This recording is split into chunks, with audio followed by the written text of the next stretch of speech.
जय श्री राम। जय हिंदू राष्ट्र। ब्रिजभूषण सैनी, राष्ट्रीय अध्यक्ष, देवसेना। मित्रों, आज बात करेंगे लिविंग रिलेशन कानून को सरकार रद्द करे। साथियों, हमारे सभ्य समाज में इस तरह के कानून की कोई आवश्यकता नहीं है, क्योंकि हमारे यहाँ विवाह संबंध बहुत प्रगाढ़ होते हैं।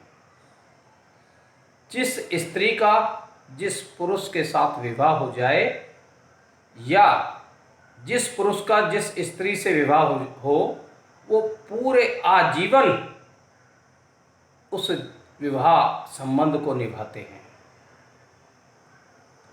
तलाक का कोई कॉन्सेप्ट नहीं है हमारे यहाँ, और दोनों का संबंध बहुत लंबे समय तक चलता है, जिससे परिवार को, आने वाले बच्चों की पीढ़ी को भी संस्कार मिलते हैं, और बहुत अच्छे संस्कार मिलते हैं, और वही बच्चे बड़े होकर अपने माता पिता की सेवा भी करते हैं।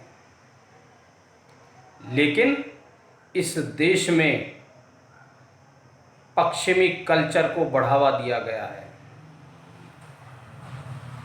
अधिकतर पश्चिमी देशों में ये होता रहा है, और बहुत सारे लोग इस बात को भली भांति परिचित हैं कि वहाँ एक महिला एक वर्ष किसी पुरुष के साथ रह रही है, दूसरे वर्ष उस पुरुष को छोड़ के वो किसी और पुरुष के साथ रहेगी।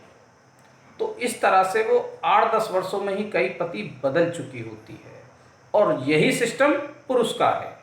पुरुष भी जब चाहे जिस स्त्री के साथ रहे, जब तक उसका मन उससे लगता है उसके साथ रहते हैं, उसके बाद उसको छोड़ देते हैं। ऐसे में जो बच्चे पैदा होते हैं वो कॉन्वेंट स्कूलों में पढ़ते हैं, और वो कॉन्वेंट स्कूलों में पढ़ने वाले बच्चों को वही कल्चर मिलता है, वही पश्चिमी सभ्यता का कल्चर मिलता है। और हमारे ही देश में इन कॉन्वेंट स्कूलों में पढ़ने वाले लोगों ने जब बहुत अच्छी जॉब मिल जाती है, तो वो लोग इस कानून में बदलाव करके ऐसे कानून बना देते हैं जो हमारे इस सभ्य समाज के लिए बिल्कुल भी शोभनीय नहीं है। इन कानूनों का ही दुरुपयोग करके आज एक, उसे सभ्य महिला तो नहीं कहेंगे, लेकिन असभ्य महिलाएं इसका दुरुपयोग करती हैं। वो अपने पति के सामने किसी के साथ भी संबंध बनाने लगती है, जो कि इस सभ्य समाज में बिल्कुल बर्दाश्त के योग्य नहीं है। सरकार को ऐसे कानून बनाने से पहले भारतीय संस्कृति का अध्ययन करना चाहिए था, लेकिन उन्होंने भारतीय संस्कृति का अध्ययन किए बिना ही और बिना लोगों की सहमति के, बिना मंजूरी के ही ऐसे कानूनों को बना दिया। ऐसे कानूनों के कारण ही आज 90% घरों में कहीं ना कहीं विवाद की स्थिति बन रही है।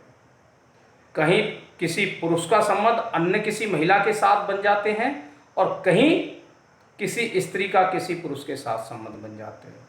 तो विवाह का औचित्य ही क्या रह गया? इसका मतलब विवाह की तो कोई आवश्यकता ही नहीं थी। जब वो लिविंग रिलेशन में रह सकते हैं तो विवाह की जरूरत क्या है?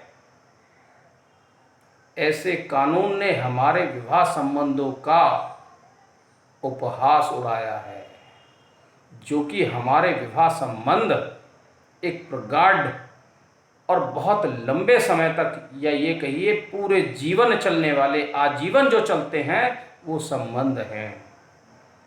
एक बार हमारे भारतीय संस्कृति में विवाह किसी व्यक्ति से हो जाए, किसी महिला का, तो वो महिला पूरे जीवन, पूरी जिंदगी उसका साथ निभाती है। और यही स्थिति पुरुष की भी है। जिस पुरुष का जिस महिला के साथ विवाह होता है, वो हर सुख दुख में आजीवन उसका साथ निभाता है। यहाँ बीच में छोड़ने का कॉन्सेप्ट नहीं है कि जब इच्छा हुई जब छोड़ दिया। ये आनंद और एंजॉय की चीज़ नहीं है, ये हमारे भारतीय कल्चर है। यहाँ संस्कार मिलते हैं, परिवार बनते हैं, और परिवार में जो चरित्र निर्माण होता है बच्चों का, उससे वो भारत का निर्माण करते हैं, इस देश का निर्माण करते हैं। ऐसे परिवारों का कर्तव्य है कि वो अपने बच्चों को भी संस्कार दें। इस आज की जो युवा पीढ़ी जो भटक रही है रिलेशनशिप, इस पर उन्हें समझाएं और युवा पीढ़ी भी इस बात को समझे ये हमारे संस्कार नहीं हो सकते। और हम लोग कभी भी पाश्चात्य संस्कारों को ग्रहण करने से बचें, क्योंकि ये पाश्चात्य संस्कार बहुत लंबे समय तक नहीं चलते। कहीं ना कहीं इनमें कलह पैदा होती है, विरोधाभास पैदा होता है, और देर सवेर वो एक दूसरे से अलग हो जाते हैं। ऐसे संबंधों के कारण ही आज विदेशों में घर परिवार टूटे हुए हैं, और वही स्थिति हमारे देश के कानून ने यहाँ पैदा कर दी। जो लंबे समय तक संबंध चलते थे, विवाह संबंध जो आजीवन चलते थे, उनको तोड़ने का काम पूर्व की सरकारों ने कर दिया। ऐसे गलत कानून बना दिए जिसका भारत में कोई औचित्य ही नहीं है, जिसका कोई आधार नहीं है। बगैर यहाँ की पृष्ठभूमि को समझे उन्होंने पश्चिमी जो संस्कार थे उनको यहाँ देना शुरू कर दिया, और स्थिति ये बन गई आज 90% घर टूट रहे हैं, क्योंकि कोई भी पत्नी ये बर्दाश्त नहीं करेगी कि उसका पति किसी अन्य महिला से संबंध रखें, और कोई भी पुरुष यह बर्दाश्त नहीं करेगा कि उसकी पत्नी किसी अन्य पुरुष से भी संबंध रखे। ये बर्दाश्त के योग्य नहीं है। लेकिन कानून ने कैसे मान्यता दे दी, किस तरह से खिलवाड़ किया गया भारतीय संस्कृति का, ये खिलवाड़ बर्दाश्त से बाहर है। मेरा सरकार से अनुरोध है, ऐसे कानूनों को सरकार रद्द करे और भारतीय संस्कृति को समझे और वही पुरानी परंपरा को लागू करे। हमारे यहाँ बेटी को भी पूर्ण अधिकार है अपनी स्वेच्छा से पति को चुनने का, लेकिन उसमें माता पिता की सहमति ही होती है, और वो संबंध लंबे समय तक चलते हैं। और इसका कारण ये होता है कि जो आने वाली पीढ़ी, जो बच्चे पैदा होते हैं, उन्हें भी बहुत अच्छे संस्कार मिलते हैं। आज जो लिविंग रिलेशन में रहते हैं उनके जो बच्चे हैं ज़्यादातर वो आपराधिक प्रवृत्ति के बन जाते हैं, क्योंकि उन्हें ना तो माता से संस्कार मिलते, ना पिता से मिलते, और दादा दादी से मिलना तो बहुत दूर की बात है, क्योंकि वो अपनी मर्जी से ही रह रहे हैं, क्योंकि उनमें उनके दादा दादी या पूर्वजों का या उसके परिवार का किसी प्रकार का कोई समर्थन सहयोग नहीं होता, और देर सवेर वो उनके संबंध खराब होते हैं। ऐसे में जो बच्चे पैदा हो गए उनकी स्थिति को समझे सरकार कि उनको कहाँ से संस्कार देंगे, उनको कहाँ से माता पिता का प्यार मिलेगा। इसलिए लिविंग रिलेशन जैसे जो कानून बनाए गए हैं इनको रद्द किया जाना चाहिए, और एक सभ्य समाज की स्थापना करनी चाहिए। जिस स्त्री का जिस पुरुष के साथ विवाह हो जाए वो आजीवन चले, ऐसी व्यवस्था की जाए। ये संबंध ऐसा नहीं है कि आज बनाए और कल तोड़ दिए, ऐसे समाज कभी नहीं चल सकता। और जब जब सरकार ने सामाजिक बंधनों को तोड़ने का प्रयास किया है तब तक अपराध बहुत ज़्यादा बढ़े हैं। पहले सरकारों का कोई दखल नहीं था तो पारिवारिक पृष्ठभूमि में क्राइम भी नहीं होते थे, घर भी नहीं बिगड़ते थे। जब से सरकारों ने दखल देना शुरू कर दिया 498 जैसी धाराएं लगाकर, जिसमें आज उल्टा हो रहा है। आज बहू पीड़ित नहीं है, सास पीड़ित है। कानून बनना चाहिए तो दोनों तरफ की बातों को सुनकर बनना चाहिए। कहीं बहू भी पीड़ित होती है तो कहीं सास भी पीड़ित होती है, लेकिन ये कानून एक तरफा पक्ष सुनकर ही बना दिए गए। इन कानूनों का जितना ज़्यादा इस्तेमाल हुआ है उससे हमारा परिवार बिगड़ा है, हमारे संस्कार खराब हुए हैं, हमारे घर बिगड़ते चले गए, बिखरते चले गए।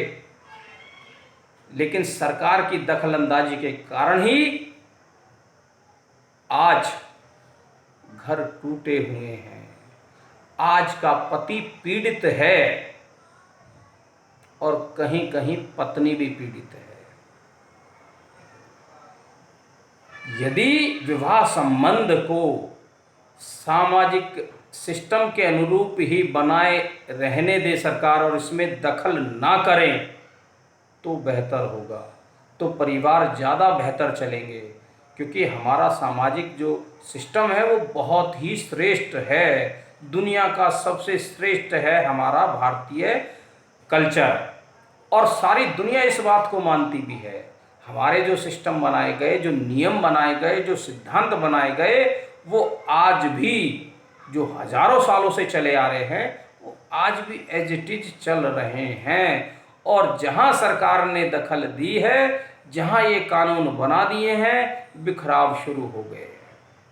इस बिखराव को रोकने के लिए और घरों को बसाने के लिए, और जो आने वाली पीढ़ी को, जो नवजात बच्चे आते हैं, उनको हम सही से संस्कार दे सकें, ऐसी हम व्यवस्था करें।